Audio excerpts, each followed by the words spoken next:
Hey, so we're back for another season of Beans, Beats and Bankruptcy. I'm so excited. This season we're going to be chatting about obviously coffee, all the beats we're listening to at work, and bankruptcy. We're also going to be expanding it into an area dealing with corporate insolvency and just generally fun stuff in the restructuring space I'm finding interesting.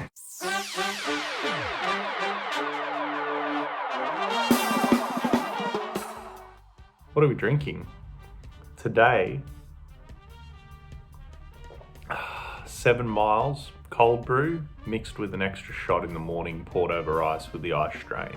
This is just a stunning way to start the day and obviously supporting a local brewer.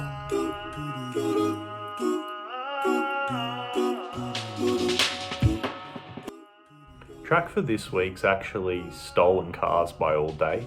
I was initially attracted to the song because I love retro wave. I love anything that reminds you of that 1980s excess, but also has a relaxing vibe, particularly to work through. But in the end, I was a little bit let down by this track. Beats, on their own, I'll give them an 8, but the vocals, a 5 out of 10. Very much disliked it. Workability though, 10 out of 10. Very smooth, retro wave vibes, just horrible vocals, meaningless lyrics. Worth a listen to in the background, but I certainly wouldn't put it on in the car when it's at the front of your focus.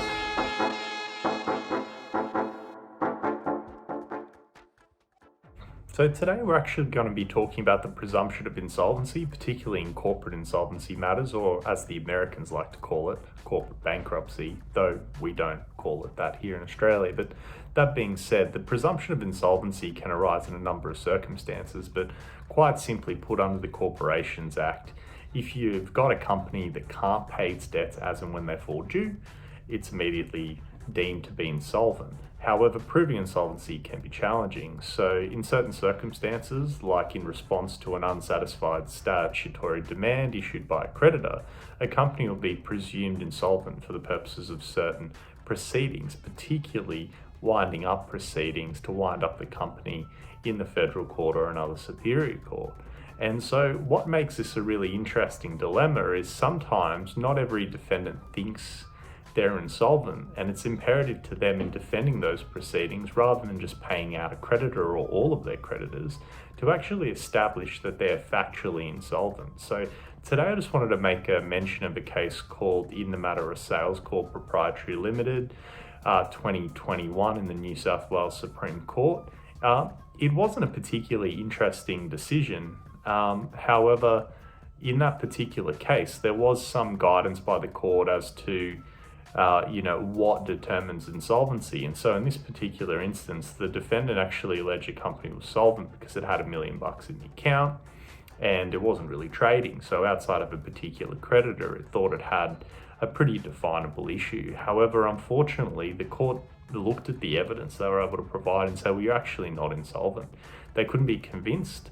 Not enough evidence was tendered. The defendant didn't provide financial records, didn't disclose other creditors, and ultimately, despite their very simple assertion that they weren't trading, they weren't at risk, the court determined that the creditor could rely on the presumption of insolvency as arising out of the unsatisfied statutory demand, and the company was ultimately wound up. So it's a pretty good reminder to directors of companies, in particular defendant debtors in insolvency proceedings, that the second you've got an insolvency proceeding coming up, you should really prioritize the idea and the goal, the practical goal of establishing your insolvency or solvency factually. And if you have a quick look and you say, well, we're actually insolvent, then make a strategy to work within that logical purview. Consider restructuring, voluntary administration, or engagement with a stakeholder in a different fashion. But if you look at it and say, hey, we're actually solvent, then make sure you get the evidence prepared properly.